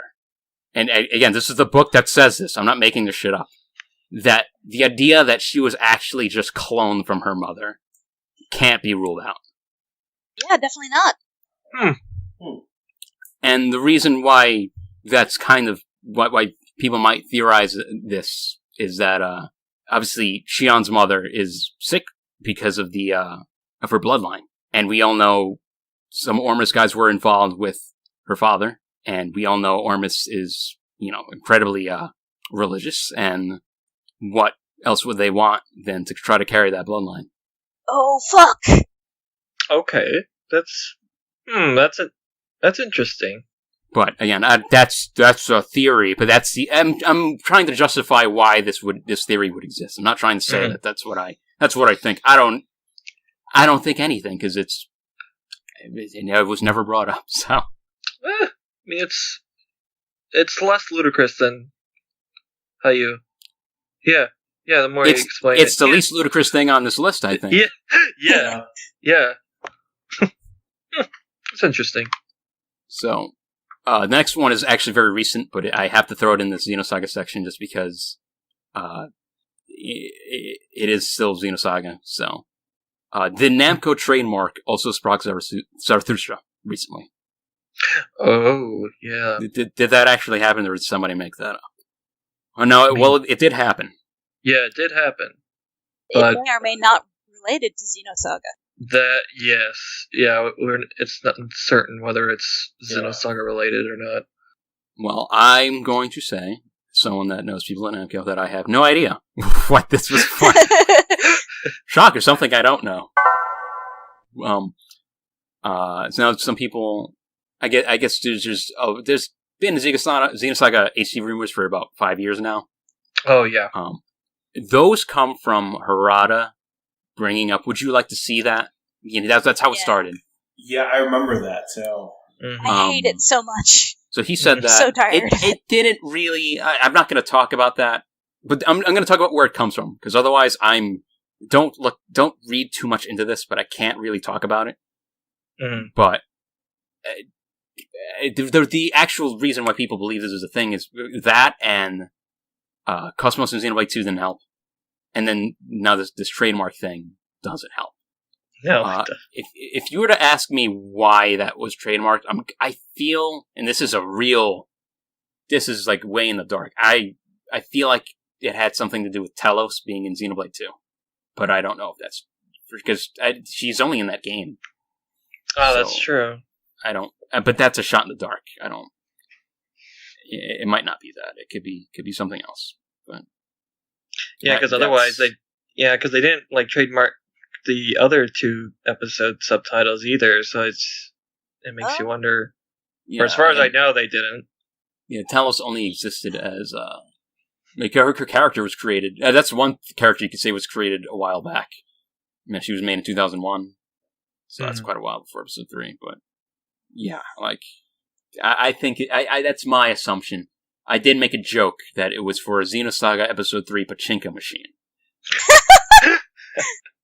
That it would be like the Metal Gear Solid 3 pachinko machine, where it looks amazing, and it's just this big tease of like, wow, this could be so cool, but it's just a pachinko machine. It's just, what a waste. Gosh. I mean, after all, Evangelion got pachinko machines. Just saying. But Evangelion there's Evangelion everything. There's Evangelion toothbrushes. Like, yeah, but Evangelion is Xenogears. They're the same game. Oh, I'm sorry. Evangelion is too artistic for that kind of stuff. Yeah, I forgot. You can't make Evangelion toothbrushes. I'm sorry. If you have one of those, you should be ashamed of yourself. If your toothbrush has if it's in the shape of like Shinji's head, I'm sorry. You're a bad person with bad taste, apparently. My goodness. Jesus Christ. This is one I didn't write down, but I guess. Wow, I suddenly forgot what I was going to say. Because I have the thought of a toothbrush shaped like Shinji in my mind. I can't get it out. It's a cursed image there. Oh, yeah.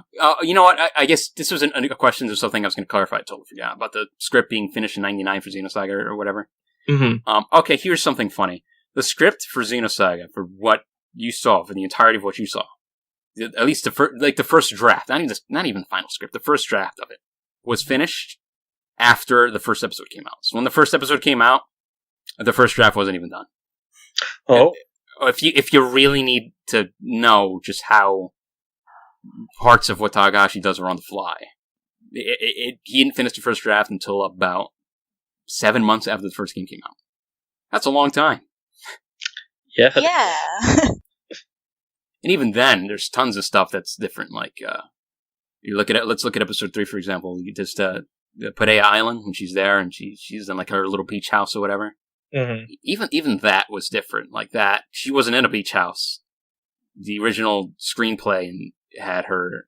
Well, I can't say it's not from. I don't think it's from Takahashi's screenplay. I think this was just again the first draft. It's very like a first draft is almost too nice of a way to describe that thing.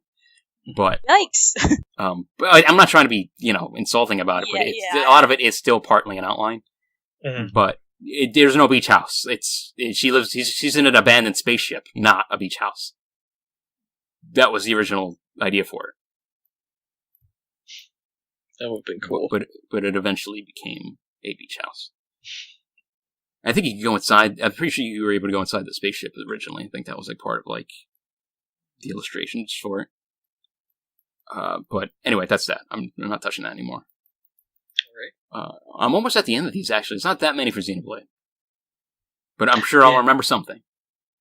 Yeah, I couldn't even think of anything for Xenoblade, so I'd definitely like to hear what you have. Oh, that just shows you how horrible that fandom was at the time.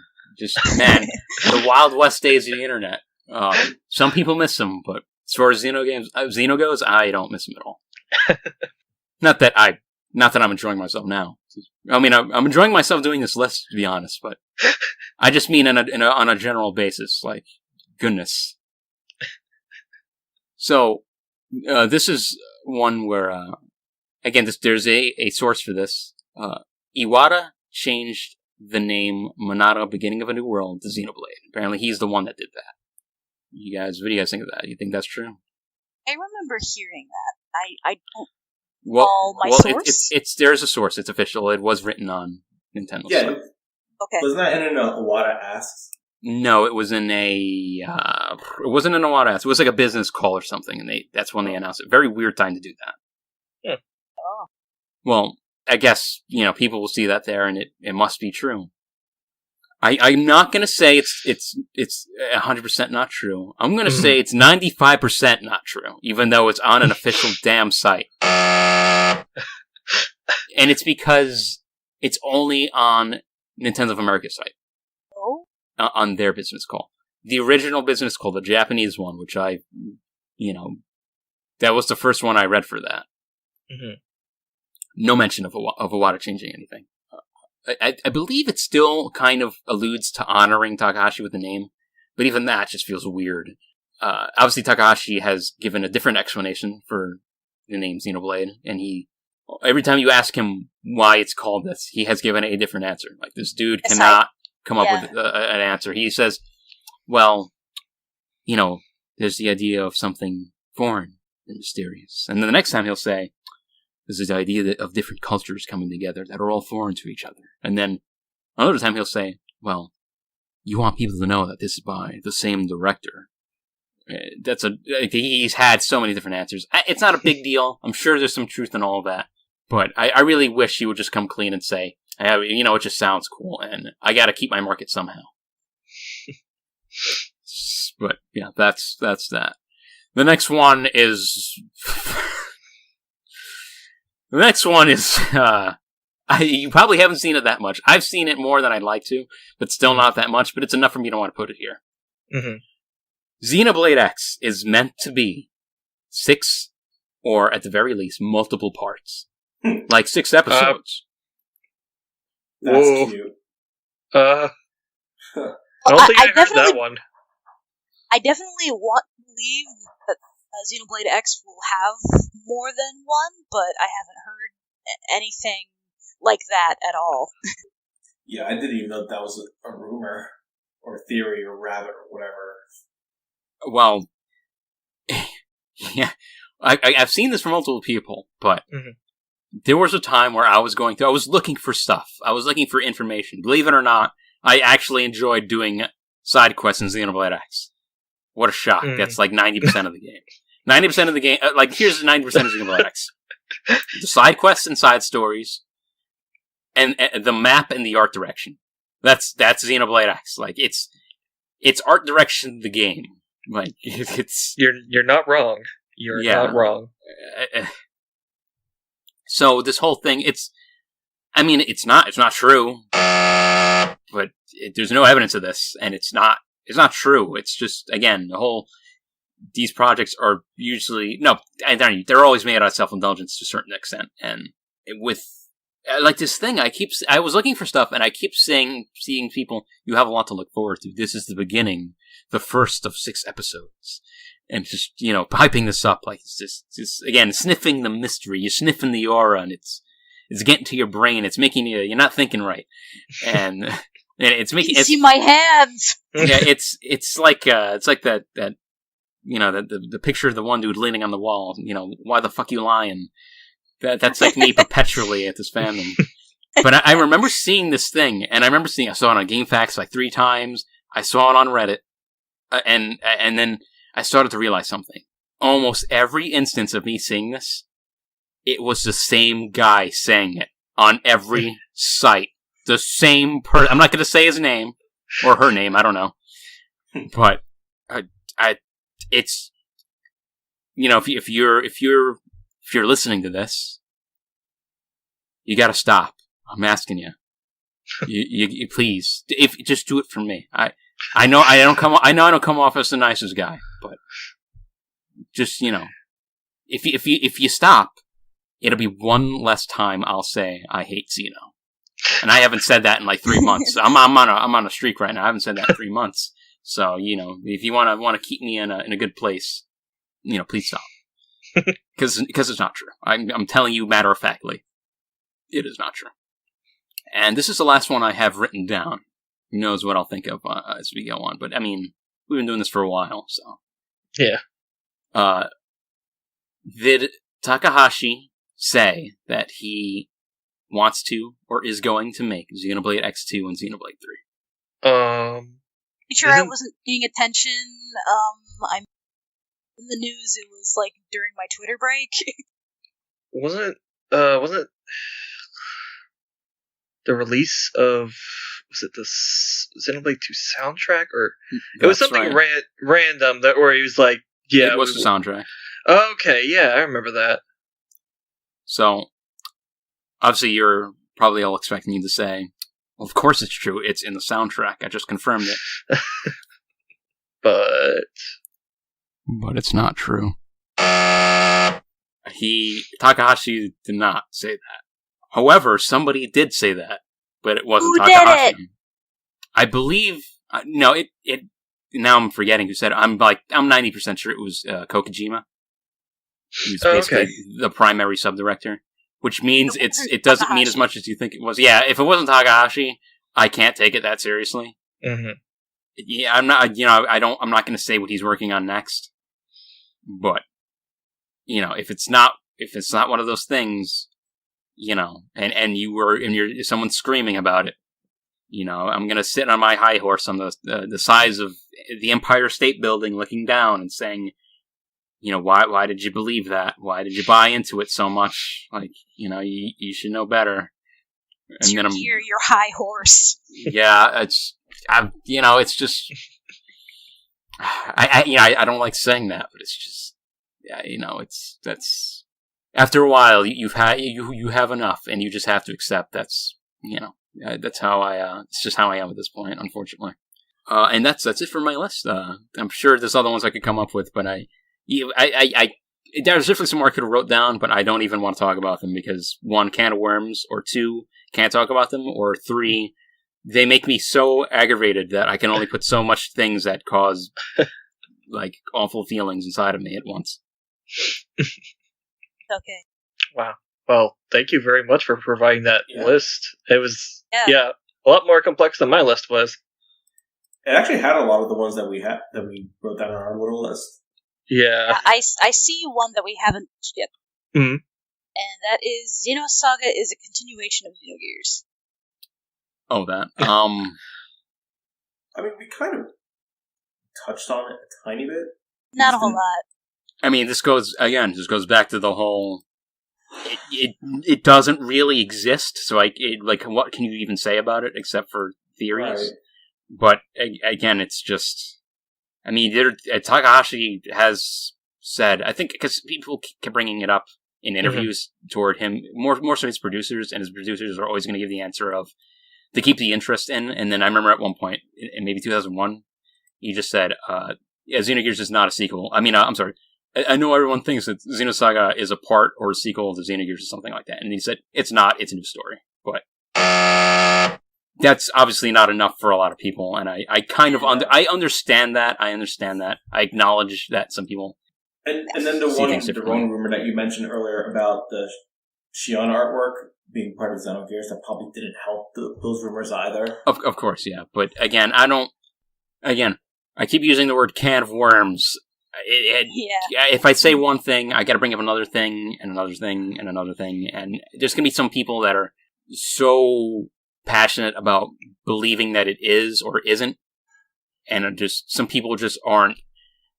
I mean, this is a thing outside of Xeno, but some people just aren't willing to accept the fact that they don't know shit, and you know. I mean, there's stuff that even I'm not sure about, and I'm perfectly willing to say, well, I don't know. You know, it's just there's nothing wrong with just sometimes saying I don't know, and you could have your theories, but this is, you know, the Xeno fans seem to have a tendency to betray what they believe as absolute fact and pressing that, and that's where a lot of this comes from. That's where I get frustrated. I don't care about I can't say I don't care about theories. There's a lot of them that are really bad. You guys have put out some heinous stuff, but I mean, it's better than saying something and acting like it's true. That will always be my number one gripe. That is my number one gripe with Xeno. I mean, aside from one other thing that I'm not going to bring up, but as far as the fandom goes, that's my number one gripe. It's one of the big reasons why you don't see me in any communities or forums or anything. It's just, it's tough for me to have a conversation, because even the smallest, most innocent thing, when they say it, and it might be the most inconsequential like rumor or thing to say, and it's still it just bothers me personally. Like, it just, it's one of the, between always being that way and getting to know people who worked on the games, it's only, for me, it's only gotten worse. And yeah, it's been a strange experience, especially these past like 3 years of just, getting to know some of these people. It's really, it's been so bizarre, because I never saw that happening. And it just kind of happened. Like, it's, again, I probably, every time, it feels so awkward bringing that up, just because I feel like when I say that, it makes me sound like all high and mighty, and I don't want people to feel that way. Yeah, but like, if somebody like truly believes that a rumor is true, to the point of where their critical thinking skills are just like, oh, this could not be true, but I refuse to even look at it because it being true in my heart is so much more important than the actual truth.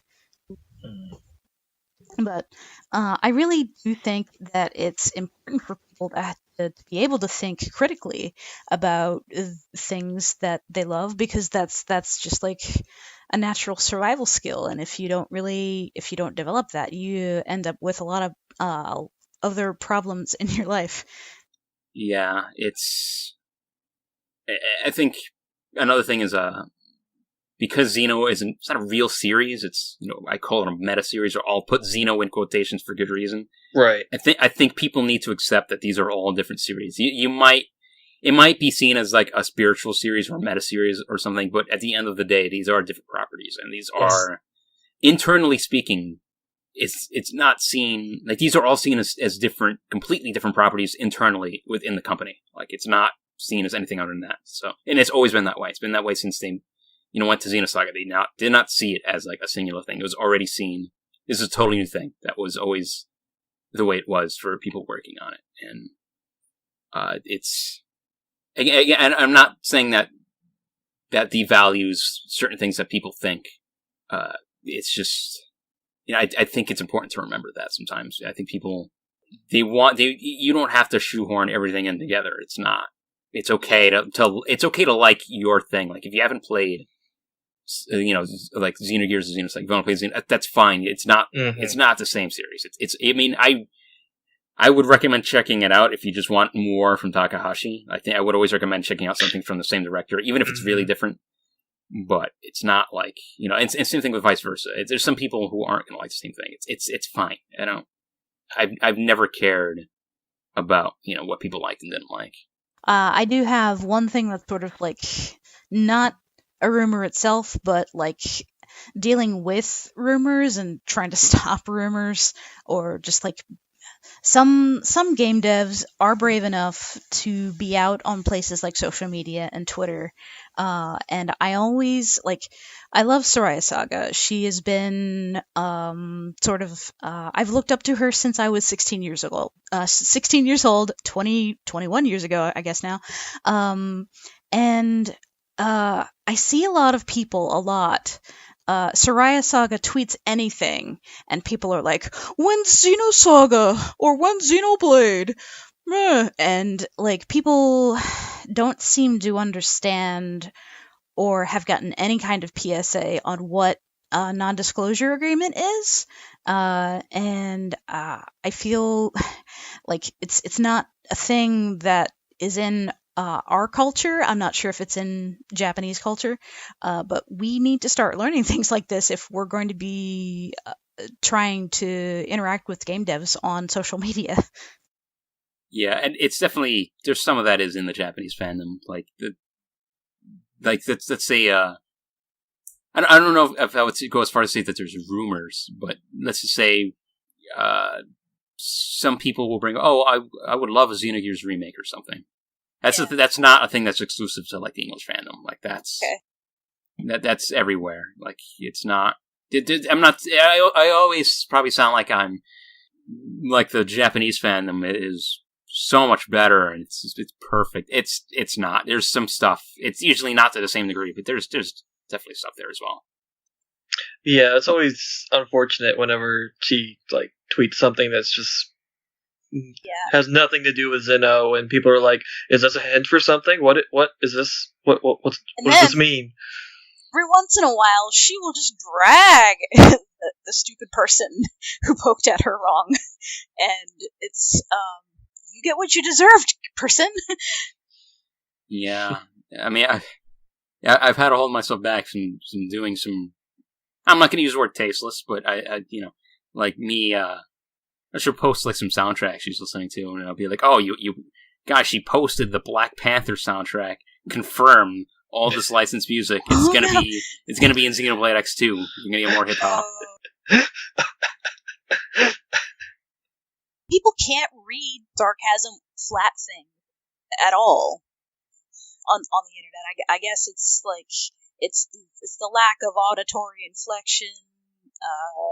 People just can't process sarcasm to begin with because they're not trained socially in it. And like I have a lot of trouble with sarcasm when it's just online too, but usually I've gotten better with my critical thinking. So when I hear something absolutely ridiculous, I'm like, wait. Because you say a lot to me online, Pure. You can't just say that. Wait, what do you mean by that? Oh, there's been a couple times where I've made a dry joke, and you can't just say that. Oh, I do it all the time now. Yeah, it's a funny joke. I mean, I probably should have thrown in one more in the rumor hole. Should have thrown in one more. Do you have it up? Oh, you want me to ask right now? Yeah, I'll ask right now. It's the only important question. It's the most blasphemous one of them all. Is Michael McConaughey not the greatest voice actor of all time? Yes, he is. It's true. This one's true, guys. The answer is yes. I don't think I could handle being in his physical presence. He is pretty amazing. He's great. We should just do a whole episode dedicated to him. It won't have anything to do with Xeno. It'll just be everything else. I'll just show up to listen to it being recorded and just be like, yes, yes. So do we have anything else that we want to add to the myths and mysteries list? Or I'm not sure if I'm brave enough. If you're brave enough. I don't know. Yeah, well, again, other than like weird meme ones, like how the only Xeno games Pure likes are Xenogears and Xenosaga Episode 1. Is that one true? I don't know if that one's true. Maybe that one is true. I don't know. It's a question you have to ask yourself. I don't know. I look at myself in the mirror. I don't know who I'm looking at. All right. Well, maybe it'd be a good to just end it here. Okay. All right.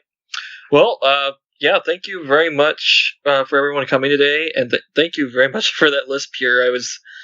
I'm just kind of afraid that we wouldn't have enough to talk about, but we definitely had enough to talk about. We always have enough to talk about when I'm around. When it's it's just an endless. Look, I'm looking at our Audacity. I'm looking at disk space remaining for recording. 84 hours and 26 minutes. Tyler, we have the whole week. We could do this.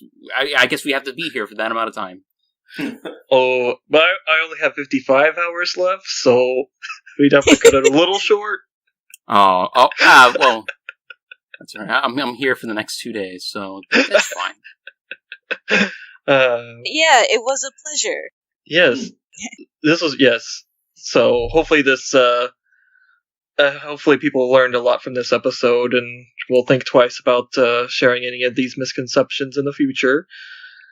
Who are we kidding? They're going to continue. Yeah. This is... now more people will just hate me. That's fine. No. Oh, you know what? Somebody got really upset at me because I said something... Again, this just makes the only games Pure likes are those two games. I had something to say about Xenogears. I have something critical to say about literally everything that Takahashi has ever touched.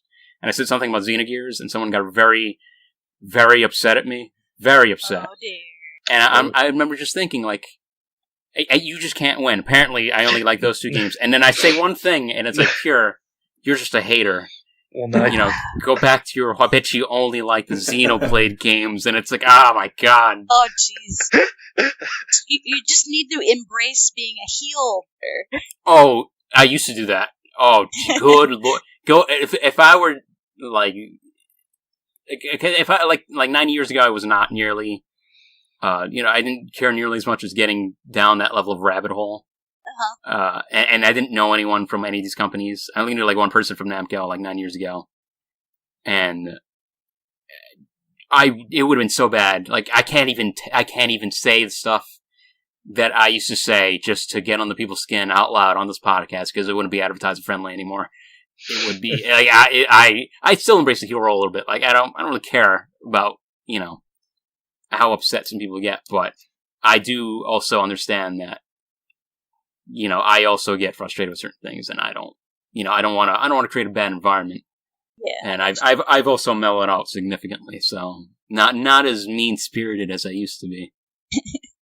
Trying not to be mean. To be fair, I never went up to anyone. They usually had it coming. So. Tune in next time for a big list of. All the things that happened between Production with Pure episode 1 and 2. The sheer amount of things that happened between them. Torna came out. I still haven't played it. Oh. And that's how busy I've been. You'd think I'd be all over. It's basically new Xeno content. I have to know everything because I'm that weirdo. And I have to know everything about everything Takahashi has his name on. And yeah, I haven't had a chance. I have more time now. But I'll probably play it soon. But of course, I really want to work on that one project I'm gonna have already kind of planned out. It's very odd to be excited to work on something Xeno related, but I'm actually really excited for that. And I'll definitely, when it's all done, I'll definitely be sharing it. Yeah, sure. And we'll plug it on here too. I'd look forward to it. All right. Yeah. Well, thank you. Oh, no problem. Thank you. So this has been XenoChat. Next episode, we're actually going to be recording it next weekend. It'll be the Ziggy episode, so that'll be exciting. Sounds like we're going to have a big panel on that one, aren't we? Yeah.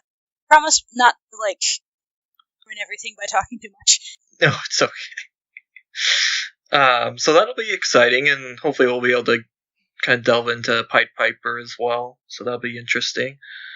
Then after that, I don't think we have anything really planned out because I'm going to be leaving on a trip in the next week or so. So we'll probably be on a little bit of a hiatus, but I'll try to have these episodes out hopefully before my trip, but if not, I'll at least have one or two of them out because we're kind of swimming in episodes at the moment. Luck But and have fun and be safe. oh yes, thank you. Yeah, I'm going to Japan, so I'm gonna, see if I can, just stand creepily outside of Monolith Soft across the street or something, just so I can see the building and feel good. Sit in the aura of the building.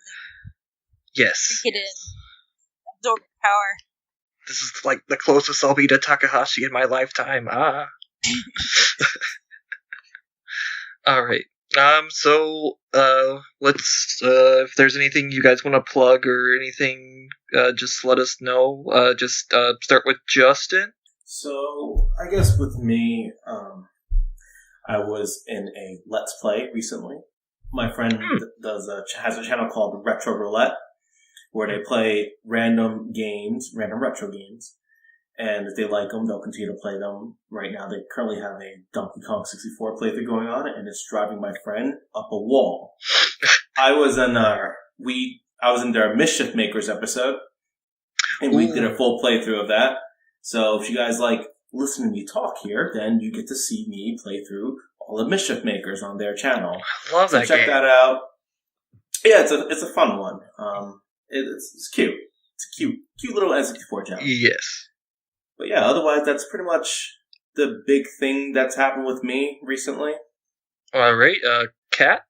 I'm just continually deconstructing and reconstructing my ability to draw. I I recently sort of like collapsed and then re-expanded my website. I am catamus.smugmug.com now, and I just dump sketches periodically. More than recently, so yeah. Cool. All right, Pure, is there any... Oh, sorry. Oh, that's it. Thank you. Oh, sorry.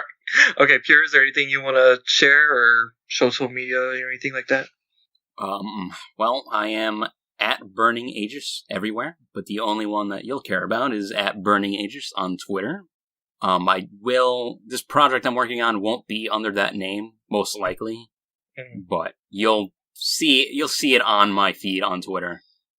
I'm trying to think that I am going to, I might stream it. I don't know if it'll be streamed by me or I'll just be on it. I'll be, doing a 100% no-hit run of Mega Man X. But Nice. I have no idea where that'll be streamed or if it'll be on one of my streams or what's going on with that. And I don't even know. It might be a different game at some point. I don't know. There's a bunch of stuff in the air because, yeah, I'm not sure. But yeah, that you'll see that on my Twitter at some point too. So again, at Burning Aegis on Twitter. That's what you want to follow if you want to follow me. Cool. Okay. All right. And yeah, I'm at Cosmos Chaos on Twitter. I don't really have anything going on professionally, or I don't really have much going on at the moment. Honestly, though, if you like anybody interested in Xeno in general that follows your feed, they'll get quality reblogs. Wait, what? For your feed, if anybody who's just like wants like a quality like, oh, what's up in Xeno, I'll just go to your Twitter page and look through your reblogs. So it's like, oh yeah. Oh, thank you. Yeah, I post maybe a bit too much Xeno stuff. I post all that stuff sometimes, but yeah. All right. Well, thank you once again for everyone being here for today. I really appreciated it, and it was a really good talks. But yeah, have a good night, everybody. Take care.